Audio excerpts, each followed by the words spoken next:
E dessa divisão, eu separei aqui, para a gente dar prosseguimento, uma tríplice divisão na seção doutrinária e uma tríplice divisão na seção prática, que é a conduta da igreja. Na seção doutrinária, ela explica o poder de Deus de 3 modos: em Cristo, pela ressurreição, pela ascensão e pela exaltação. O poder de Deus em Cristo nessa carta é explicado pela ressurreição, ascensão e exaltação. Se nós somos igreja hoje, é porque o líder principal ressuscitou. Aleluia! Se nós somos igreja hoje, é porque o líder principal voltou de onde ele veio, que foi da glória. A Bíblia diz que ele se esvaziou, tomou a forma de servo, desceu, cumpriu a sua missão e subiu de novo. Ao subir, enviou o Consolador, aquele que aquece, aquele que renova, aquele que, independente do pastor que está pregando, toca o seu coração sem que você perceba, aquele que te leva às lágrimas, mesmo que você não tenha vontade de chorar, aquele que te acorda de madrugada e te motiva a orar, aquele que faz você se mover nas escrituras, aquele que te dá paixão de logo pela manhã ligar um louvor como o Alan fez hoje. Porém, esse menino é surdo, cara. Ele estava cantando de baixinho a música, bem baixinho estava cantando. Ele ouviu a música e soltou esse negócio, esse iPhone dele aí passou a música aí, ó. Acordou até o todo lá. Mas o Senhor gosta disso aí, ó. Deus vai curar o seu ouvido, cara. Essa manhã.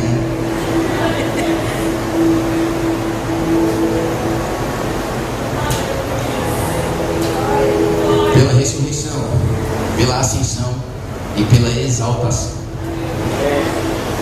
Não existe ninguém superior ao nosso mestre. Ele é exaltado nos céus, na terra e embaixo da terra. Aleluia! Ele detém as chaves da morte e do inferno. Ele controla o tempo e as estações. Ele cuida de todo o amanhecer, do entardecer e do anoitecer. A grandeza do sol não supera a grandeza dele mesmo, que criou aquela força poderosa que direciona todas as estações. Ele está acima das alturas.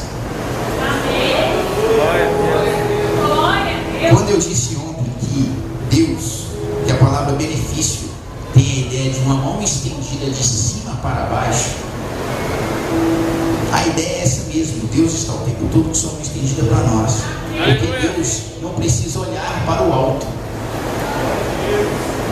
porque Ele é a expressão máxima das alturas. Não tem nada assim.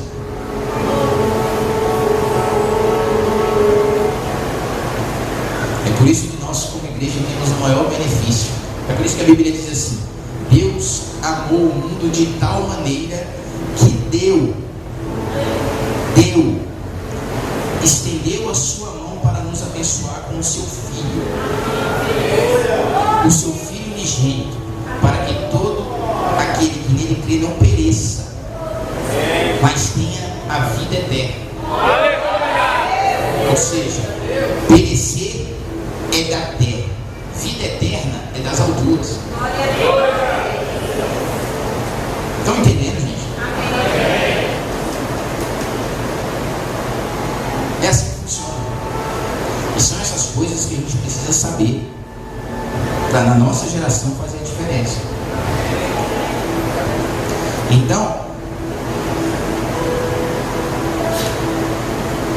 a manifestação tríplice do poder de Deus em Cristo: ressurreição, ascensão e exaltação. Essa maneira tríplice de entender está na seção doutrinária, que está ligada à vocação da igreja. Aí, do capítulo 4 ao 6, a gente vai para a seção prática, que é a conduta da igreja, o comportamento da igreja. E aqui eu eu destaquei de forma tríplice a nossa vida espiritual, ou seja, poder, oração e paz. Repita comigo: poder, oração e paz. Depois você abre a sua Bíblia em Efésios 6 e você vai entender o que eu estou falando aqui. Deixa eu ver se está aberta aqui minha Bíblia.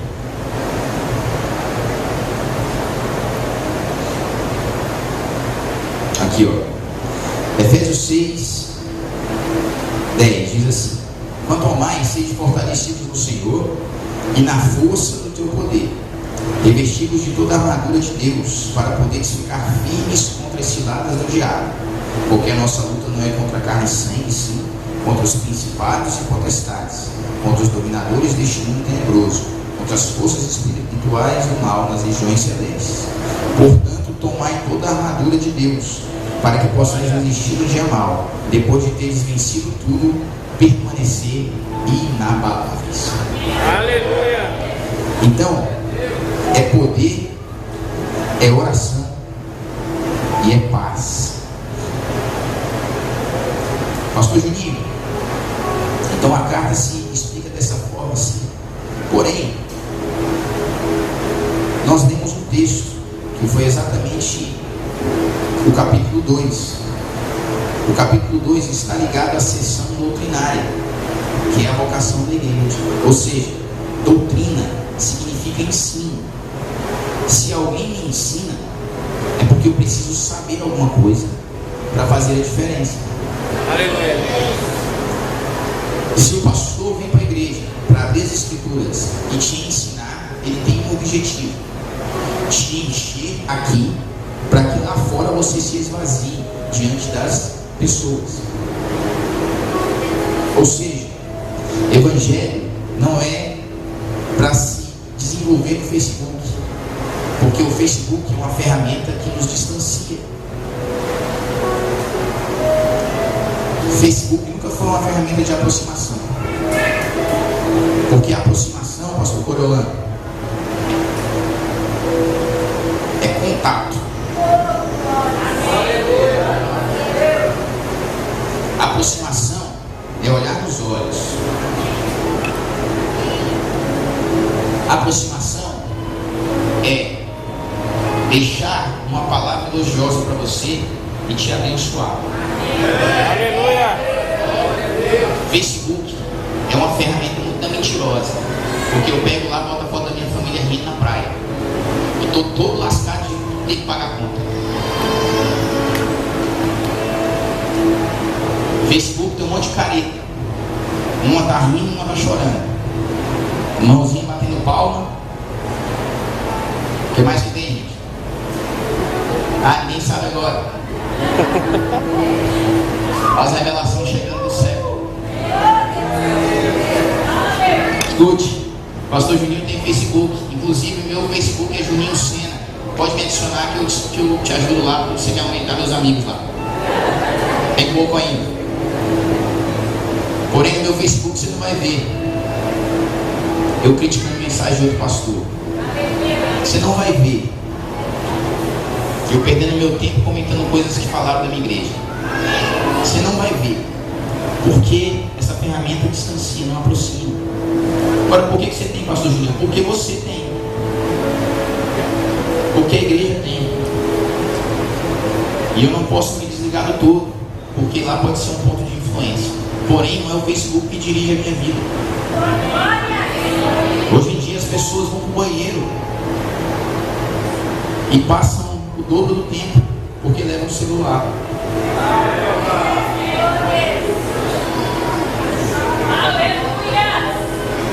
Glória a Deus!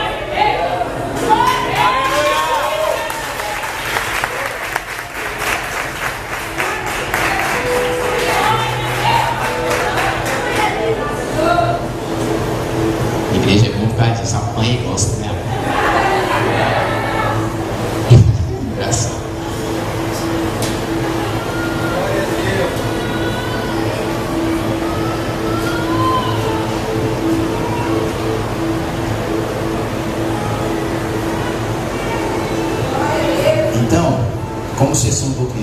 precisamos saber algumas coisas. Eu disse lá no início para vocês que nós temos um inimigo, nós vivemos pela graça, nós temos fé e nós praticamos as boas obras. Aleluia. Esse capítulo que lemos quer ensinar exatamente isso para a igreja. Com certeza o seu pastor já pregou isso aqui para vocês. E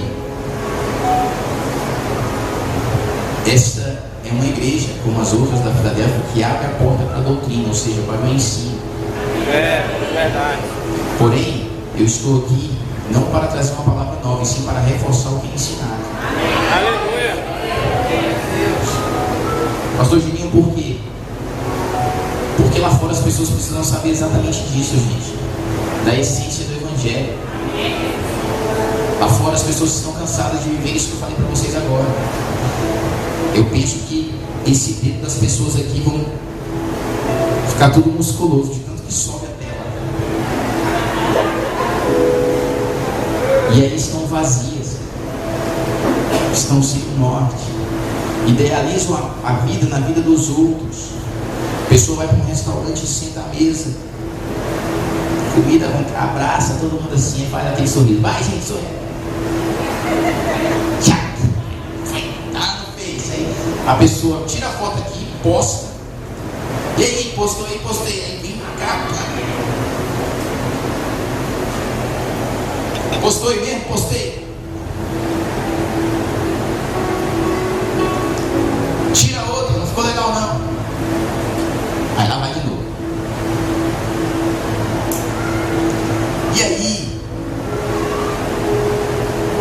ficam vazias. Quando fecha o Facebook, os problemas não saíram. Os desafios surgem. E o que vai fazer?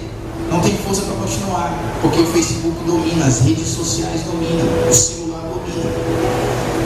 E no momento de desafios, se nós dependemos do Facebook, nós vamos de mal a pior. Por quê, pastor? Porque o Facebook não dá sustância como a palavra dá. Gente, não tem para onde correr não.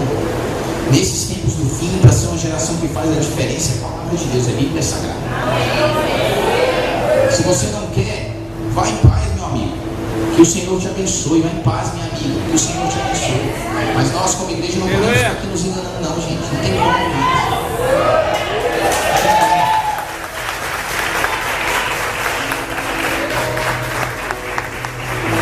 Não tem como. As pessoas lá fora estão desesperadas, ao ponto de ir num caixa de supermercado, elas perceberem um brilho diferente nos olhos da gente. Num posto de gasolina, quando você chega num posto que o seu carro está com louvor, nossa, essa música toca na minha igreja. É mesmo, filho? Quanto tempo você não vai na igreja? Tem tempo. Aí você fala assim para a pessoa, chegou a hora de voltar. A pessoa chora, cara. As pessoas estão desse jeito lá fora. E uma geração que faz a diferença, gente, precisa ter um brilho diferente nos olhos. Precisa ter uma postura diferente. Precisamos disso. Chegar num lugar e causar impacto. Meu objetivo aqui nessa manhã é que você chegue na sua casa essa semana com o seu pastor, com a sua pastora, e fique desesperado pela Bíblia.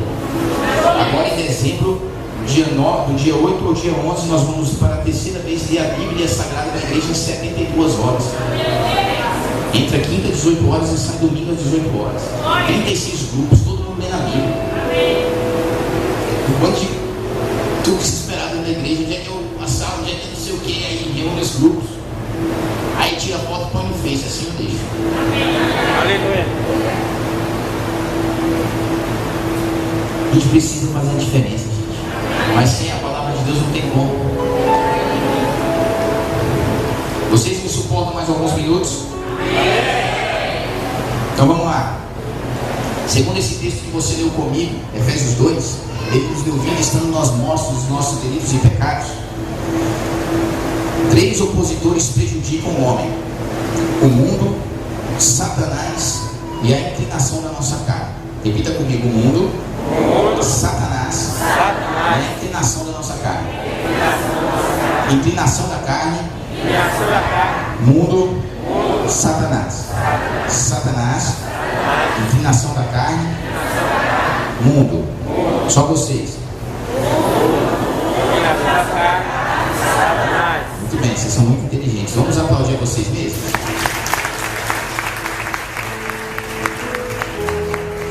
Mundo é esse sistema que vocês estão vendo. Satanás é esse inimigo milenar que conhece muito bem o homem, porém não pode dominar os seus pensamentos e só dirige a vida do homem se o homem permitir. A Bíblia diz que Jesus o viu cair do céu como um raio.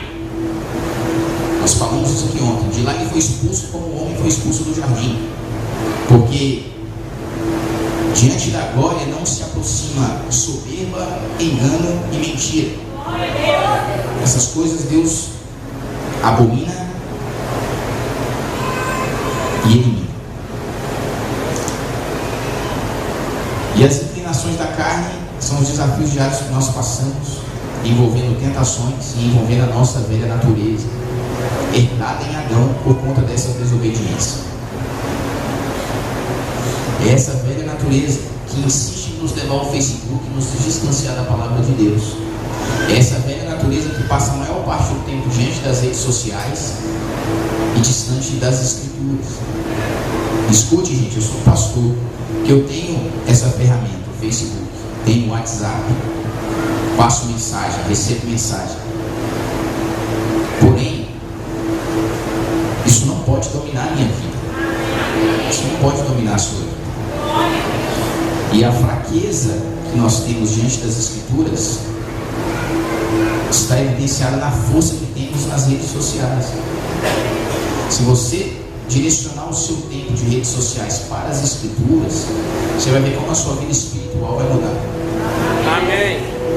E muda mesmo.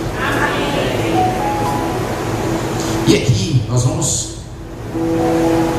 aprender algumas coisas para que nunca mais nos afastemos das Escrituras, mas estejamos sempre próximos a ela. Além desses opositores que eu disse, o mundo, Satanás e as inclinações da carne,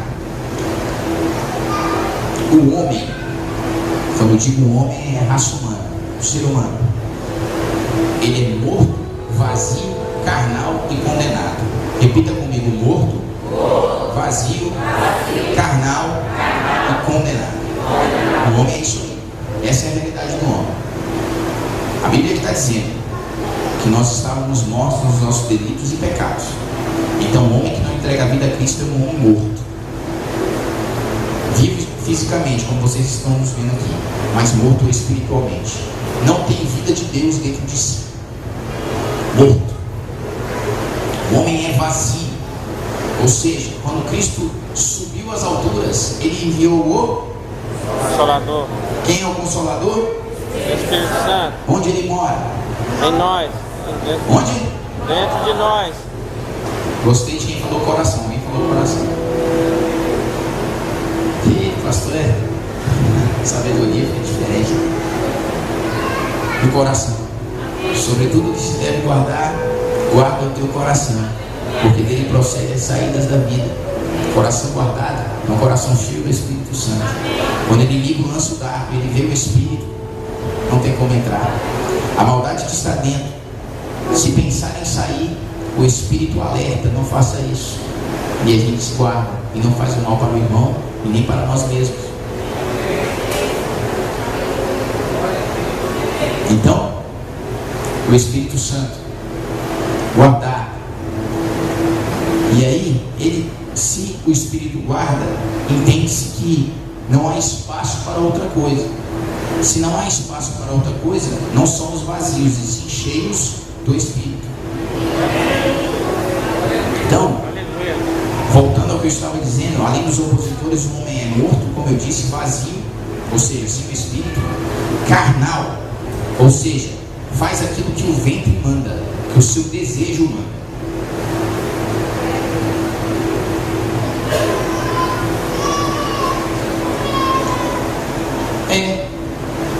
Pastor Pedro, pastora Luciana, quero dizer uma coisa para vocês. Eu estou apaixonado. Só que pastor Pedro e pastora Luciana, meus pastores, eu estou apaixonado, mas a pessoa pela qual me apaixonei não professa a mesma fé que a minha.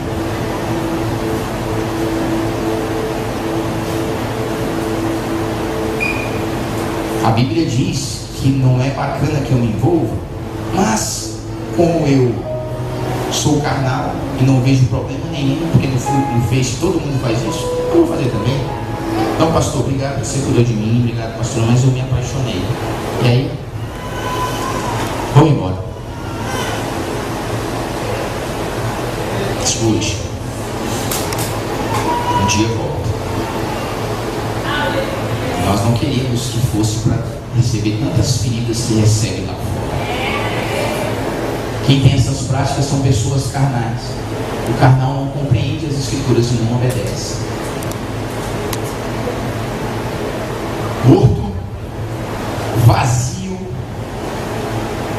carnal e condenado.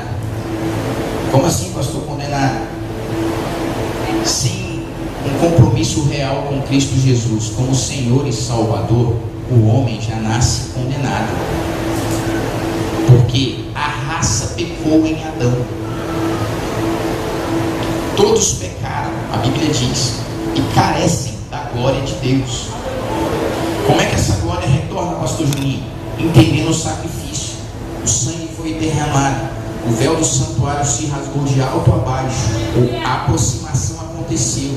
Deus habita no homem, Deus habita em você. Só que se não compreendermos o sacrifício e não aceitarmos, somos condenados. E não tem conversa, porque Cristo é o ápice da aproximação. Cristo é o centro do relacionamento.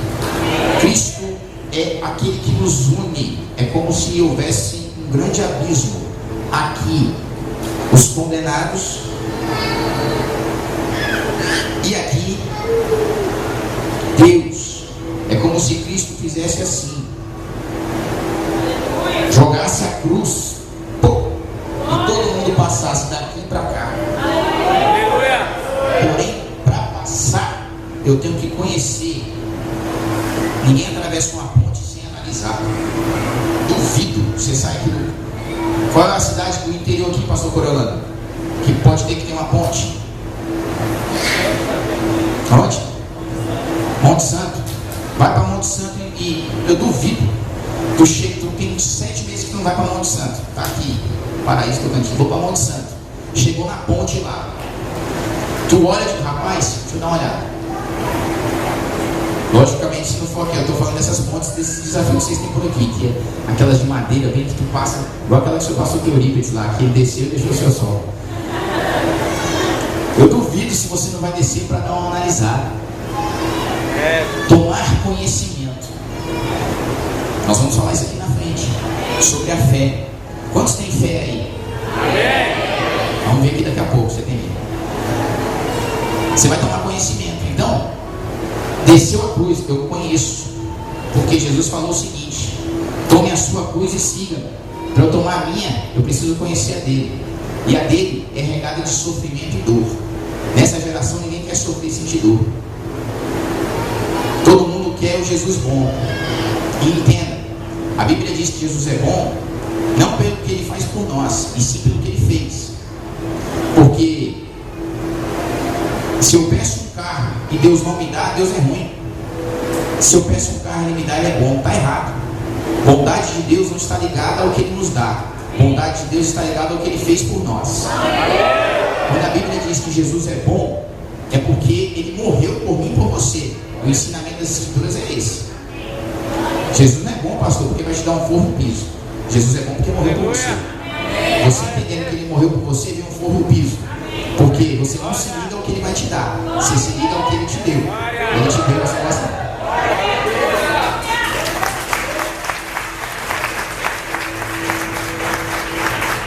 Isso é o Evangelho, puro e simples.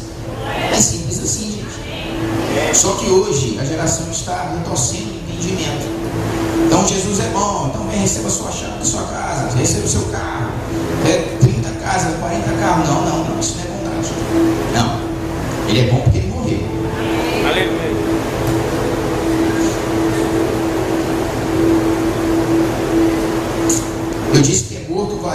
carnal e condenado. Quando nós lemos o texto, eu pedi para você repetir 4 vezes a frase, mas Deus. Mas Deus, lembra disso? Amém. Vamos repetir? 1, 2, 3 e... Mais Deus, mais Deus, mais Deus, mais Deus. Ou seja, Deus decidiu. Rapaz, eu preciso me aproximar. Aleluia. Deus sendo rico em misericórdia, com o grande amor que nos amou, estando nós mortos em nossos delitos e pecados, pela graça sois? Mediante a? Isso não vem de vós, é um dom de Deus, não das obras para que ninguém. Ok. Então Deus é rico em misericórdia, é grande em amor e nos dá vida. Eu ia ler um salmo aqui, mas eu vou pular.